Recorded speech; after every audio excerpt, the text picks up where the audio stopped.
narinzanye amagambo y'Imana cyangwa se ubutumwa Imana yampaye bw'u Rwanda n'abanyarwanda, ariko kandi biri mu ijambo rimwe rivuga ngo gusenga Imana, ariko kandi dusengera igihugu.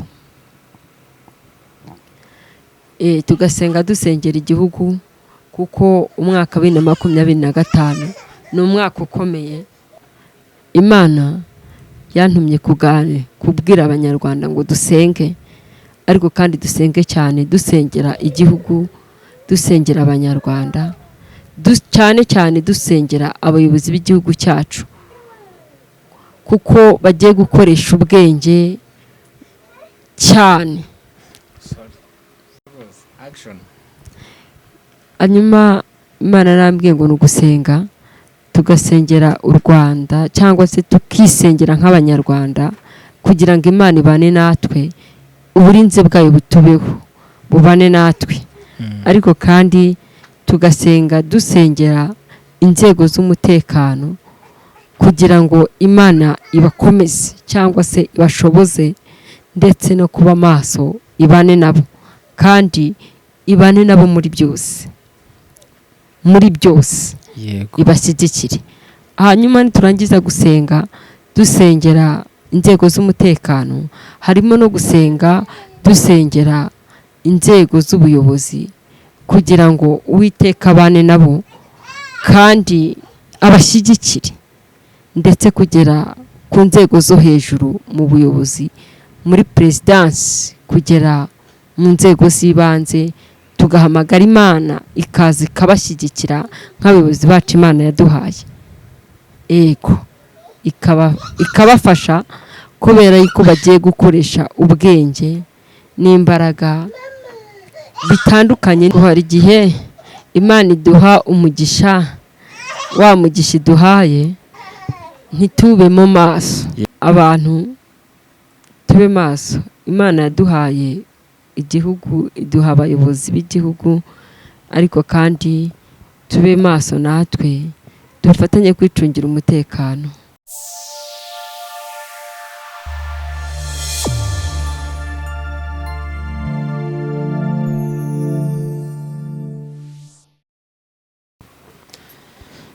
Ibihe byiza bakunze b'Ubuhungiro TV, amahoro y'Imana bane namwe. Wowe ufunguye iki kiganiro bwa mbere, turagusoje kandi tugusabiye umugisha. Wowe utarakora subscribe uyikore. Wowe uri hirya no hino udukurikirana ukabitwereka, abari hanze, abari mu Rwanda, mwese Imana ibaho umugisha. Rero ni Valence kuri mikoro nk'ibisanzwe ugarutse, kandi twongeye kugira umugisha wo kwakira mushiki wacu. Yesu ashimwe, muhanuzi w'Imana. Isahimbazwe. Ese ko abahanuza benshi baba bafite utuzina tw'utubyiniro, we ntako ufite? Ntabwo nayabura. Hari abo njya nakira ngo ni abagore b'inkuba, bakavuza nduru. Hari amazina menshi njya nakira kwa. Wowe nakahe? Nge Imana inyita bitewe n'icyiciro ngezeho. Ekaze. Yego. Imana inyita bitewe n'icyiciro ngezeho. Ubu ngeze ku izina Imana yanyise. Kuro. Yego. Kubanza ufoye. Gufora urabizi? Iyo bavuze umuntu ngo arafoye, urabizi? Ni wa muntu Imana yishimira, wa muntu ukijijwe neza. Iyo umuntu wavuze ngo runaka arafoye, impamvu mbivuze nta yindi, kuri Imana yamukoresheje ibintu by'ubutwari. Rero kugufata ikakwita Kuro yari umugabo kandi wowe uri umugore, nubwo uraza kubivuga, ni ubundi butwari wifitemo. Si byo se buriya?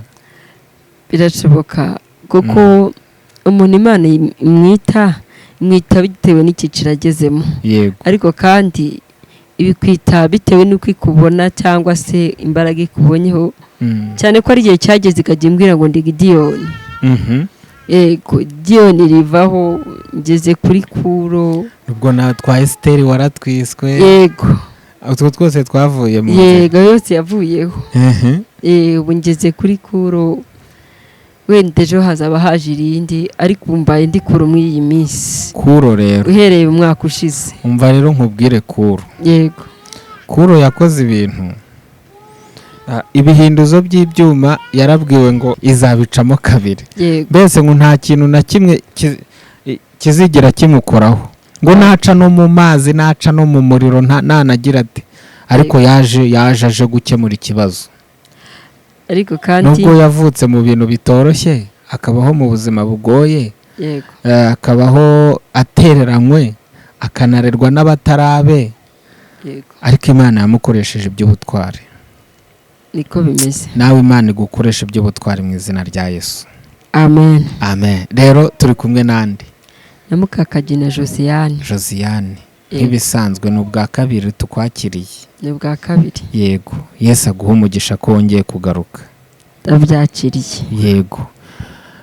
Hanyuma duheruka dutangaza ubutumwa bw'amezi yo muri uyu mwaka wa 2025. Yego. Kwezi kwa mbere n'ukwa kabiri n'ukwa gatatu tuvuga ibyako wari bitewe n'ibyo wari wabwiwe, ndetse uvuga n'iby'ukwezi kwa gatanu, ukwa gatandatu, ukwa karindwi. Yego. Ko ari amezi akomeye. Ari amezi akomeye tutarageramo. Yego. Ari amezi yo gushaka Imana no kubana nayo cyane. Yemwe bantu, birashoboka ko urebye iki kiganiro icyo ngicyo utarakirebye. Ubutumwa bwaravugaga ngo ni amezi yo gushaka Imana, ni amezi yo komatana n'Imana, ni amezi yo gushaka icyo Imana ishaka. Yego. Ni amezi yo guhagararana nayo cyane, kubera ko ni hahandi utabanye n'Imana umuyaga wagutembana. Ariko kandi kuko ari umurunga, kubera ko ari inkike, kubera ko ari urutare, umwegamiye ntabwo ajya akorwa n'isoni. Amen. Yego. Imana ishimwe. Rero reka tugushyire imbere y'Imana, hanyuma n'ubundi tubwire ubutumwa tuzaniye, sibyo? Yego. Mana Data wa twese uri mu ijuru, mu izina rya Yesu Kristo tugushimiye ko ukomeje kuba Imana yacu bwite, utadutererana uko bwije n'uko bukeye. Izina ryawe nirihimbazwe. N'ubundi uratwemereye kugira ngo twumve icyo dushakaho, uratwemereye kugira ngo twumve ijambo ryawe. Twemerere n'ubundi tukugirireho umugisha, uyu mwanya uba umwanya w'igiciro cyinshi mu maso yawe, kandi ushyigikire uwo watumye kugira ngo ibyo avuga ntavuge ibye, ahubwo avuge iby'Imana ishaka ko avuga, avuge iby'Imana ishaka ko abantu bumva. Tugushimiye ko urabana nawe kandi twese ukatubashisha muri byose tubisabye Imana mu izina rya Yesu. Amen. Karibu. Murakoze. Reka nangire nsoma aya magambo y'Imana nanone. Yego. Ari muri Yesaya 27 umurongo waho wa 3. Kamere ku murongo wa 2 aravuga ngo uwo munsi bazavuga bati, nimuririmbire uruzabibu rwa vino. Njyewe Uwiteka ninjye ururinda, nzajya ndwuhira ibihe byose, nzarurinda ku manywa na nijoro ngo hatagira urwangiza.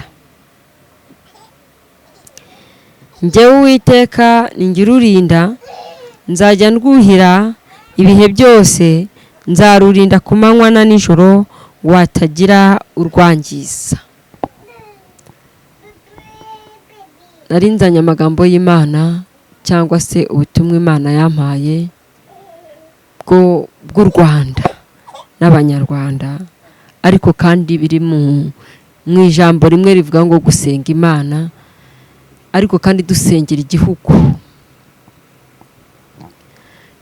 Tugasenga dusengera igihugu, kuko umwaka 2025 ni umwaka ukomeye, ariko kandi bidusaba imbaraga, ariko atari twe tuzishubuje, ahubwo Uwiteka ari we uje agakora ariko kandi agakoresha n'abayobozi b'igihugu cyacu natwe tukaba maso.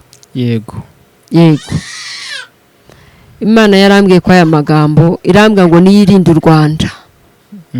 Niyirinde u Rwanda nk'uko mbisomye muri ijambo ryo muri Yesaya 27 ibice 27 umurongo wa 3 yaravuze ngo niyirurinda ikarubera amaso ku manywa na nijoro.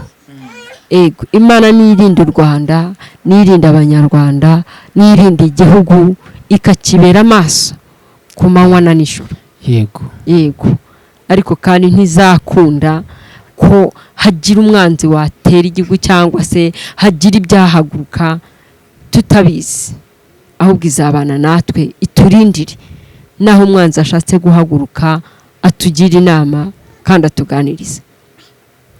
Yego Imana yantumye kubwira abanyarwanda ngo dusenge, ariko kandi dusenge cyane, dusengera igihugu, dusengera abanyarwanda, cyane dusengera abayobozi b'igihugu cyacu kuko bagiye gukoresha ubwenge cyane. Hanyuma Imana yarambwiye ngo nugusenga, tugasengera u Rwanda cyangwa se tukisengera nk'abanyarwanda kugira ngo Imana ibane natwe, uburinzi bwayo butubeho bubane natwe.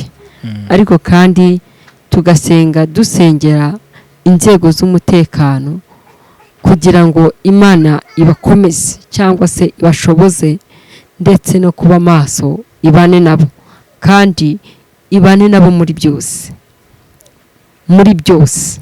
ibashyigikire. Hanyuma niturangiza gusenga dusengera inzego z'umutekano, harimo no gusenga dusengera inzego z'ubuyobozi kugira ngo Uwiteka abane nabo kandi abashyigikire, ndetse kugera ku nzego zo hejuru mu buyobozi, muri perezidansi, kugera mu nzego z'ibanze, tugahamagara Imana ikaza ikabashyigikira nk'abayobozi bacu Imana yaduhaye. Ikabafasha kubera yuko bagiye gukoresha ubwenge n'imbaraga bitandukanye n'iminsi ishize, ariko kandi Imana niyo kubashoboza izabana nabo. Abanyarwanda ni ukwisengera, barangiza bagasengera igihugu, sibyo? Barangiza bagasengera inzego z'umutekano. Wenda ntararengaho, ikigambiriwe nta kindi ni ukugira ngo Imana idushyireho uburinzi. Ipane natwe, uburinzi bwayo butubeho. Uburinzi bw'Imana bube mu gihugu cyacu. Iyo bivuze gutyo, ubwo biba bivuze ngo hari imigambi iri gucurwa runaka mu buryo bumwe cyangwa ubundi. Twebwe hari ukuntu umuntu iyo ari mu isi y'umwuka ashobora kuba yabona ibintu Satani ari gutegura runaka. Hanyuma akaba ariyo mpamvu Imana yavuga ati musenge. Yesu yigeze abwira abigishwa be, aravuga ngo musenge mutagwa mu moshya. Hari ukuntu iyo umuntu atasenze yiruturuva ibintu byamugezeho, ariko yasenga ibintu bigakurwaho. Iyo ubaye maso urakumira. Uhagarara kure aho urugamba rutaratangira, ugakumira ibintu bitarinjira. Imana idufashe. Hanyuma tukajya mu kindi gice cyo gusengera ubuyobozi. Tugasengera ubuyobozi, Imana ikabana nabo, ikabashoboza kurinda abo barindishijwe cyangwa se ndetse no kubafasha mu igenamigambi, mu iteganyabikorwa, ariko kandi no gusenga muri rusange ngo Imana ibane nabo. Imana yabikubwiyeho iki? Imana yabimbwiyeho ko dukwiye kubasengera n'ibintu birebire, ariko kandi nuko basengera kugira ngo Imana ibahe ubwenge, ibahe ubwenge n'imbaraga. Imana yambwiye ko dukwiye gusengera abayobozi b'inzego zo hejuru kubera ko mu minsi igiye kuza bagiye gukoresha ubwenge cyane yego ndetse n'imbaraga, ariko kandi Imana yabaduhaye izabana nabo. Ahubwo icyo dukwiye ni ukubizirikana, tukabafasha, tukabashyira imbere y'Imana kugira ngo igihugu cyacu Imana ihagararemo cyane, ihagararane n'abayobozi cyane, hanyuma tuzagenda turushaho kubona ibyiza byayo ndetse n'ibyiza ubuyobozi bwacu butugezaho. Yego. Ubwo bivuze ngo mu nshingano nyinshi bafite hari n'izo natwe nk'abanyarwanda Imana ibiduha yongeye kudukeburamo. Yego, hari igihe Imana iduha umugisha, wa mugisha iduhaye ntitubemo maso. Yego. Ariko kandi Imana twagiriyeho umugisha iduha ubuyobozi, ariko binasabwa ko natwe twicungira umutekano, ariko kandi tunasenga. Ubwo ni ugusenga, tugasabira abayobozi, tugasabira umukuru w'igihugu, tugasabira abo bayoborana, Imana igahagararana nabo muri uyu mwaka wa 2025. Ariko kandi yatubwiye ngo niyirinde u Rwanda, niyirinde abanyarwanda, izabana natwe, iturinda kandi ku manywa na nijoro. Ntabwo isinzira, niko umuririmbyi yaririmbye, ni nako ijambo ryavuze ngo Imana irinda abantu bayo, ihora iri maso, ntabwo isinzira. Yego. Itubwiye neza ngo niyirinde u Rwanda ku manywa na nijoro. Bishatse kuvuga ngo ntabwo isinzira, rero kwitabaza ntabwo ituba kuri, ahubwo birakwiye ko dutabaza tukavuga Uwiteka agasohoza ineza ye mu gihugu cyacu. Yego. Bivuze ngo gusenga k'umunyarwanda, gusengera igihugu, kwisengera ubwe ku giti cye, gusengera inzego z'umutekano, gusengera ubuyobozi bwacu, ni ukwikorera. Ni ukwikorera, n'umugisha Imana yaduhaye dukwiye kubera amaso. Yego.